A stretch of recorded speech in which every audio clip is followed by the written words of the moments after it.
Talk to me. WSRadio.com.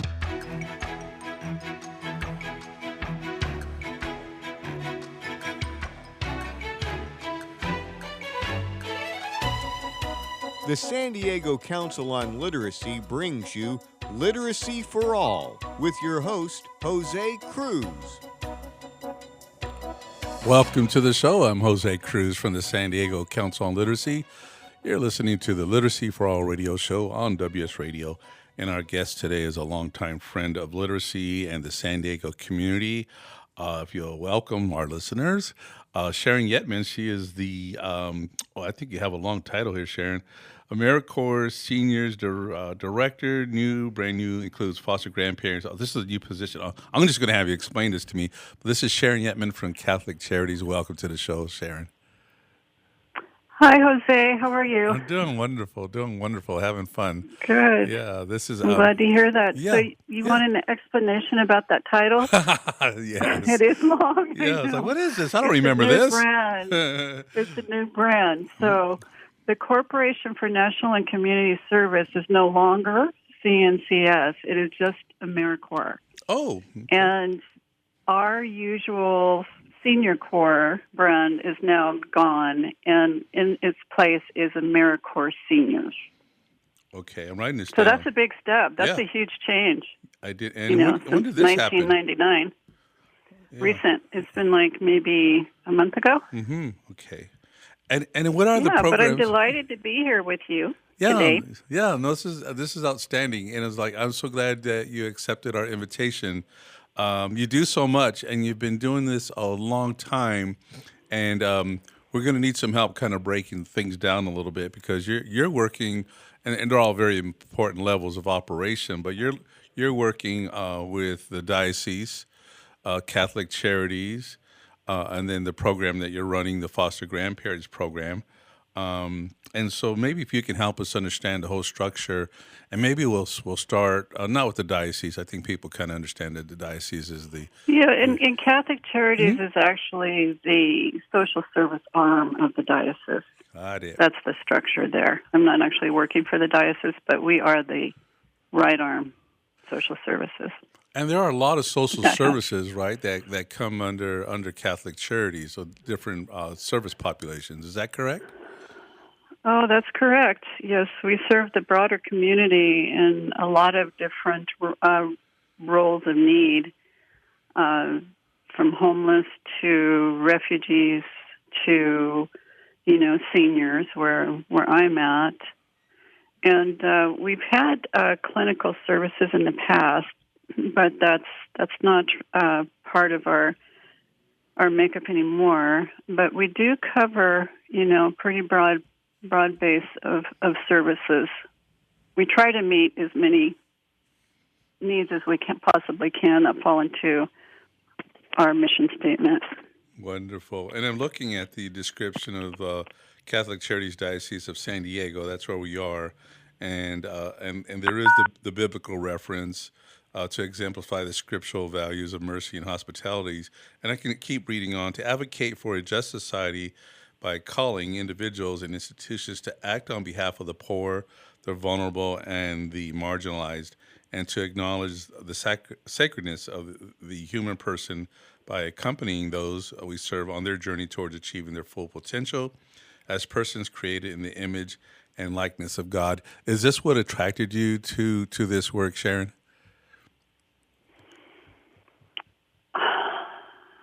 Do you want to go all the way back? I would have to say, I have to go back. What attracted me to Catholic Charities initially, back in the 80s, actually, was that I've always wanted to work in the social services field since I was a kid, small. And so to be given an opportunity, especially to work with seniors, that's how I was brought into the Catholic Charities actual fold. But, I come from a Catholic family. My grandparents are Catholic, and it just seemed like a really good fit for me at the time. Mm-hmm. But I have to say that I grew into the mission statement. Mission statements can be words. Yeah. That's a lot of words in that mission statement. I noticed. But yeah, try to memorize that. But, it's the actions and it's the outcomes that you gauge, your community involvement and what you're actually doing to make a difference. Don't you think? I think so, absolutely. Wherever you end up. And we don't always plan it plan doesn't that. matter whatever agency you work Yeah. for, Yeah. or that it's not about probably employment. It's about what you're doing that gives you the sense that you are making a difference in your community. That is what's so important. And that's what I have to say about our foster grandparents and senior companions as well. Very good. Well, let's go. They are making a difference. Absolutely, absolutely they are, and it's a special population. I think that gets forgotten just in the scheme of our society, and that we kind of decide that people are they're done with their careers and they're done. And you're showing through your work through the foster grandparents program that's absolutely not true. Quite the contrary. So I have a question. I agree. Yeah, I have a question for you, just going all the way back, Sharin, to when you were a lot younger, a child. What do you remember about what you felt about helping people? What is maybe something that you did as a child that was a sign of things to come? I'm glad you're asking me that question because it's near in my heart. But my grandmother, who from the time I can remember was bedridden. She had significant health problems, but she was such a matriarch of the family. And I would, since I can remember my sitting with her with my two ponytails and sitting by her bed listening to her stories. Mm-hmm. And I was the only one out of 6 kids that did that. Oh. But I loved her so much, and I admired her so much, and I couldn't wait. And even though, as I got older, I would still hear the same stories, but it was...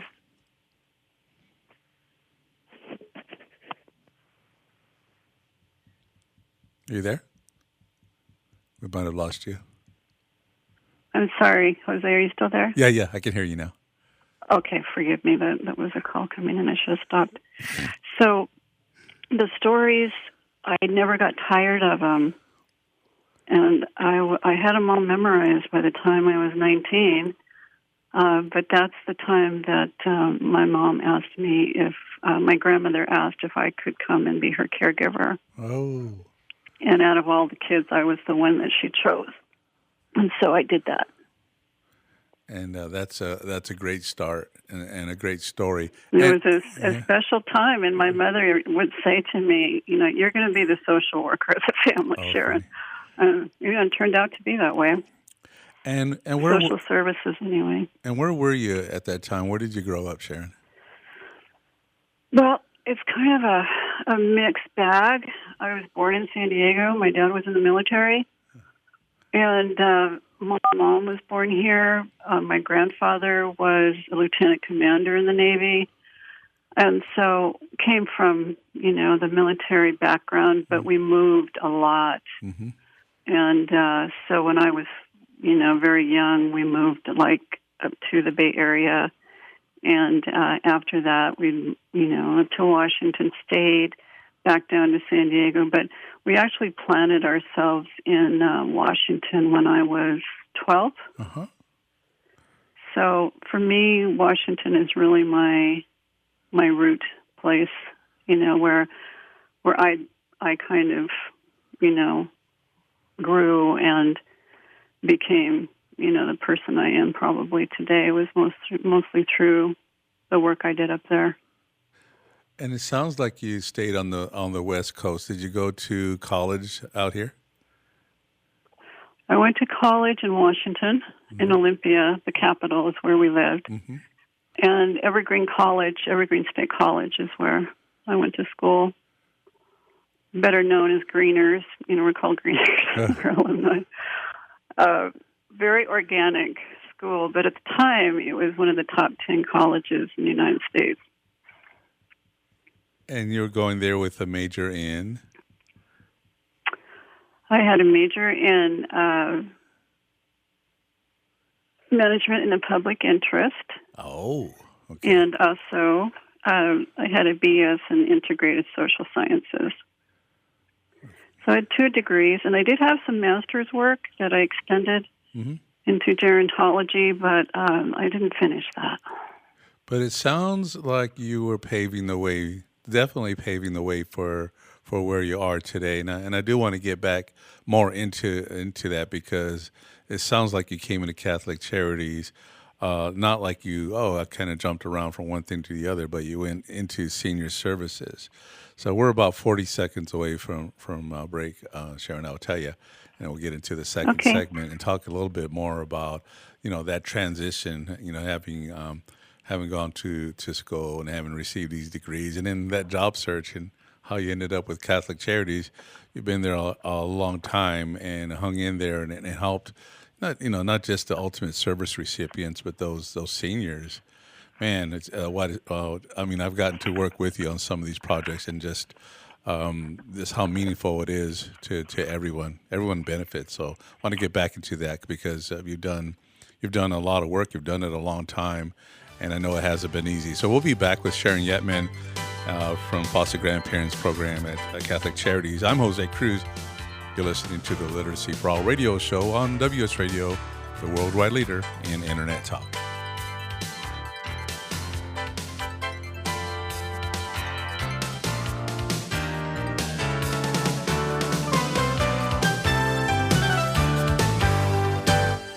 Can you help a newborn baby in need?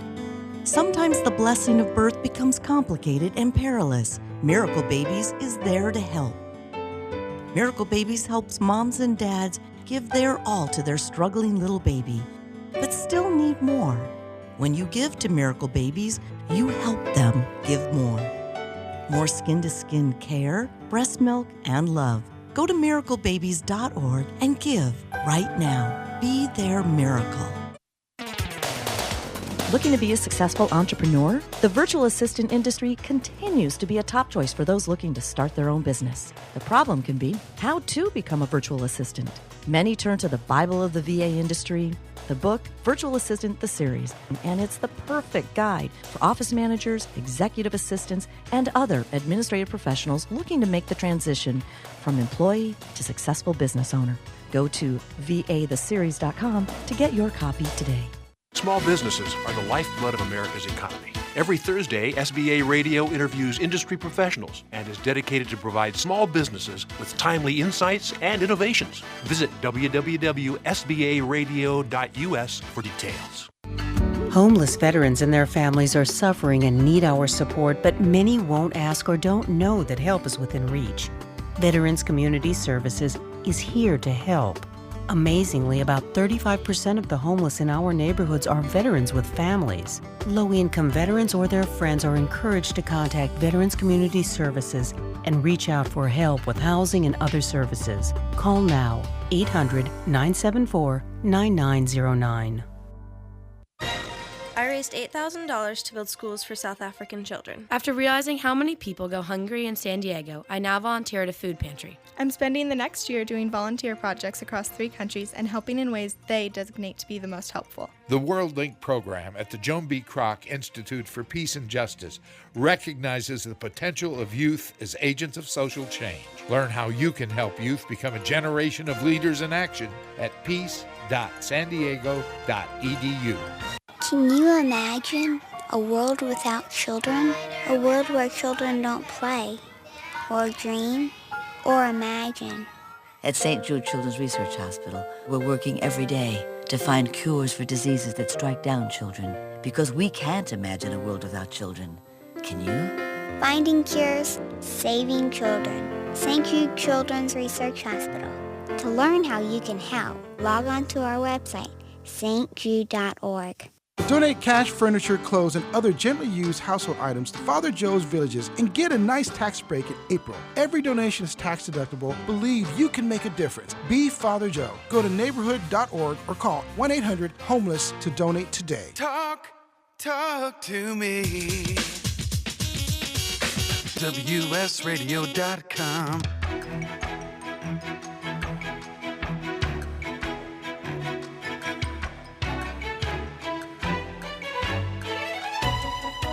The San Diego Council on Literacy brings you Literacy for All with your host, Jose Cruz. Welcome back to the show. I'm Jose Cruz from the San Diego Council on Literacy. You're listening to the Literacy for All radio show on WS Radio. Our guest is Sharin Yetman, and she is with Catholic Charities and running the foster grandparents program there. Sharin, now I get it. So I've been thinking a little bit. It's like, okay, it wasn't just that you were a child and you thought it would be nice to help people. You thought that it would be nice to help an elderly person or older person, a senior, because of your relationship with your grandmother. And that stayed with you. Is that accurate? Yeah, it's very accurate. Wow. She was a huge influence in my decision there. And just the closeness in the relationship and also to witness. You know, there are some very powerful words in our mission statement.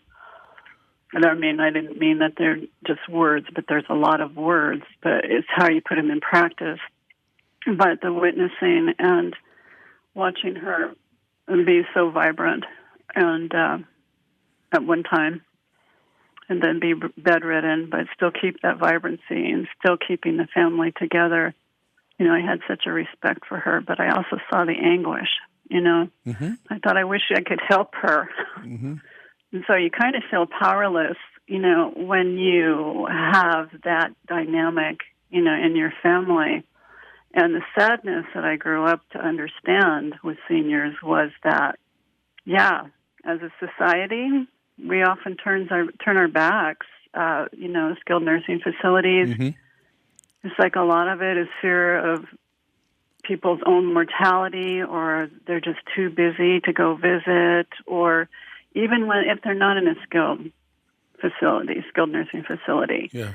It's like we don't take the time. I mean, it's so sad to me. And, you know, I see that it's changing, you know, with the different nuclear families, and that more seniors are being brought into the home, you know, to live with their families. Yeah. And I like seeing that, and I hope it continues. It's such a great topic. And I'm glad for that too. I mean, I just think back myself. I was with my dad the last 8.5 years of his life. I rented from him, so I saw him pretty much every day, and we had breakfast maybe 3 or 4 days a week. And people would come up and it's like, "Is that your father?" And I'm like, "Yeah." "Oh my God, I wish I could have breakfast with my father." And I said, "Dad, you know, because it happened a lot." I said, Why do people do that?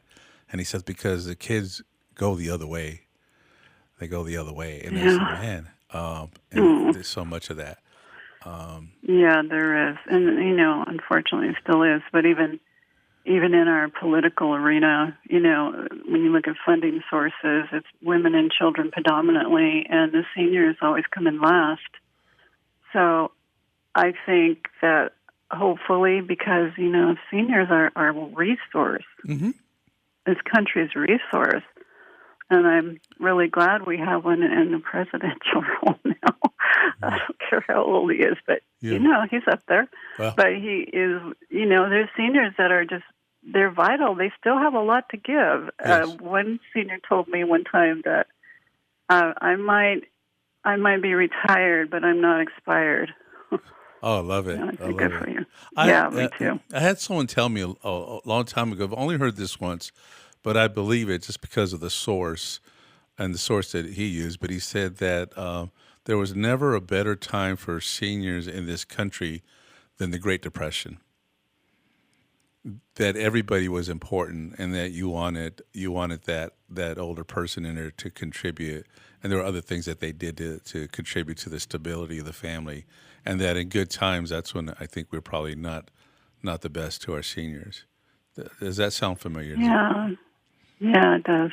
It does. Yeah, there are a lot of stories about that too that my grandmother would share. But I agree. In World War II as well. So here we have, right? Go ahead. There was just, everyone was pulling together, no matter how old you were. Mm-hmm. That the dynamic, the family dynamic was pretty strong then. So somewhere we got off the rails, and I think now there's a whole lot of baby boomers out there, and I think that the thoughts and the priorities are changing. And the family structure and the unity is more important than maybe it was, 10, 15, 20 years ago. And why do you think that's happening, Sharon? I mean, it's great news. Why do I think it's happening? And again, I don't think it's happening enough, but I do see a shift, I think, because of people like me, maybe. Mm-hmm. I'm a baby boomer. And my grandparents were very important to me. And many of my colleagues and friends, it's the same way. Their grandparents were a big part of their life. And so there's more. Another thing is that I know for a fact, as far as stats go, is there is a lot more family caregiving going on right now. Oh, yeah. A lot more than it used to be. Yeah. Because the fear of being placed in a nursing home was like number one for an older senior. It's like, I don't want to go to a nursing home. Please don't send me to a nursing home. Well. And now I see like this dramatic shift in caregiver respite and a lot more funding, going for that cause. I mean, it's not easy. And we do have a caregiver respite program in Imperial Valley, so I see it there as well. Mm-hmm. The children of the senior, that they are living in their homes, they're working. And so they put together a care plan for respite for their parents during the day. We're part of that care plan. Mm-hmm. So that's happening a lot. So that's how we can tell, too. And the other part of it, I mean, there's a payoff. And again, something else that I heard that said a good sign that you were a good parent is when your children fight over who's going to keep you. And yeah, I don't like to use that. Yeah, I hear you. I've had it in my family. Not here. Yeah, I've had it in my family, and it's like, who's going to get mom? And I think that's fantastic. But I do understand. I've heard that, but there's a lot of families that have good kids, but they just don't. Yeah. They don't want to. They don't want to take on that. They think it's a burden. Well, it is tough. Yeah. It's not easy, but some are willing to do it. That's the difference. It's like, okay, put the toughness fight apart. Yeah, we took care of my mom. We took care of my mother at home. Yeah.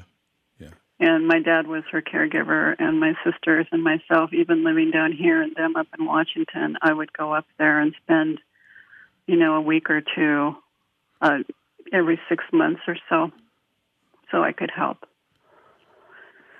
So it's all what I think you value what is more important. Yeah. It's kind of what it comes down to. Yeah.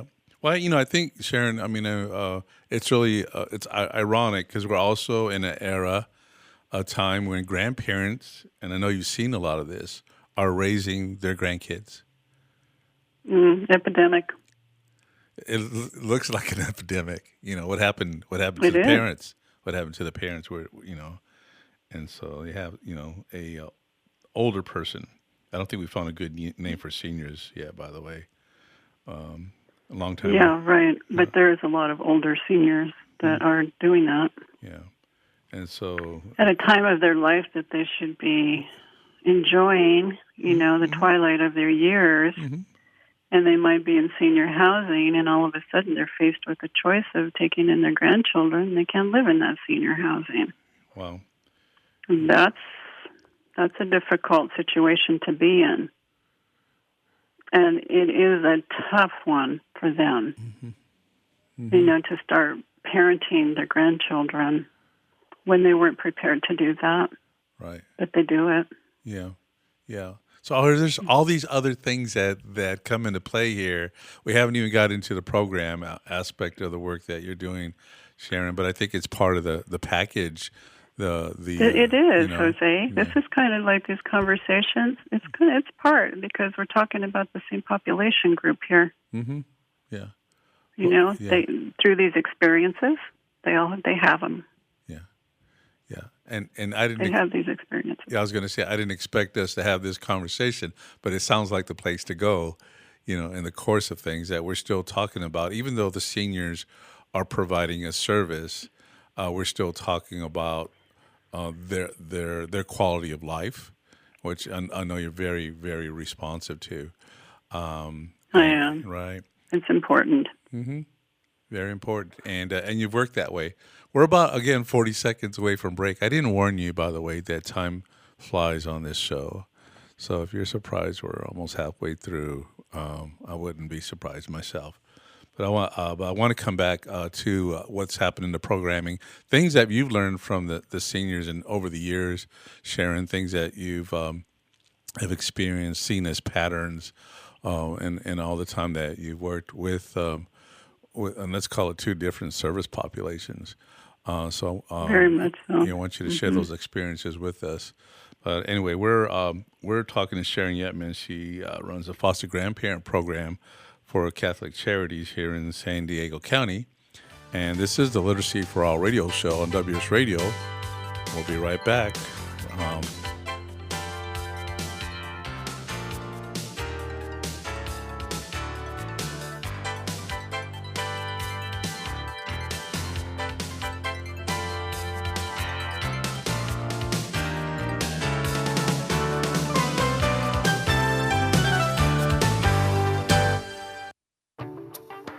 Nowadays, internet devices are an integral part of your home. Everyone in your family has a smartphone, tablet, or a computer. Life is easier knowing that all your devices are secured and your family can surf the internet carefree. ESET Multi-Device Security Pack does just that. One license for all your devices. With ESET, it's simple to stay protected and save money. Enjoy safer technology with ESET Multi-Device Security Pack at ESET.com. That's ESET.com. On the internet, your business's reputation can be unjustly destroyed in an instant. Don't wait for that to happen. Building and marketing your 5-star reputation can increase your business by as much as 19%. Take control of your reputation and have the 5-star reputation you deserve with Reputation Marketing Solutions by DSI Development. Become the go-to company by visiting 5starrepmarketing.com. The number 5starrepmarketing.com. Hey, it's Catherine from Listen Local Radio. Moe's Guitars has proudly served the San Diego music community since 1975. Specializing in guitars, basses, mandolins, banjos, and ukuleles, they buy, sell, trade, and consign. If you're looking for lessons, repairs, accessories, and cool gear, you found the right place. Located in downtown La Mesa Village, stop by and check out their digs or visit moesguitars.com or their Facebook page. mozeguitars.com, 619-698-1185. Tired of presentations with no impact, no inspiration, and no traction? Do dull speakers have you and your team disengaged and distracted by smartphones? Christopher McCullough brings energy, insights, and 2 decades of experience, delivered with punch, humor, and heart. Your team will leave energized, uplifted, and with a sense of purpose. Visit ChristopherMcCullough.com to bring some heat to your next speaking engagement. McCulloughe. ChristopherMcCullough.com. Nowadays, internet devices are an integral part of your home. Everyone in your family has a smartphone, tablet, or a computer.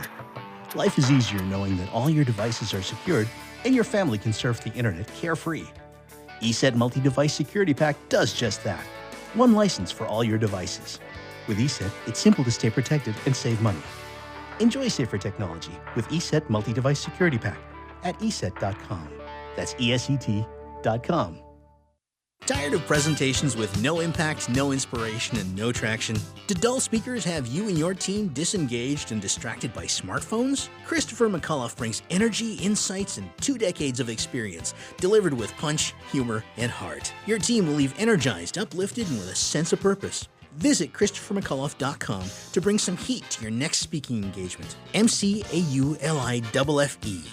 ChristopherMcAuliffe.com.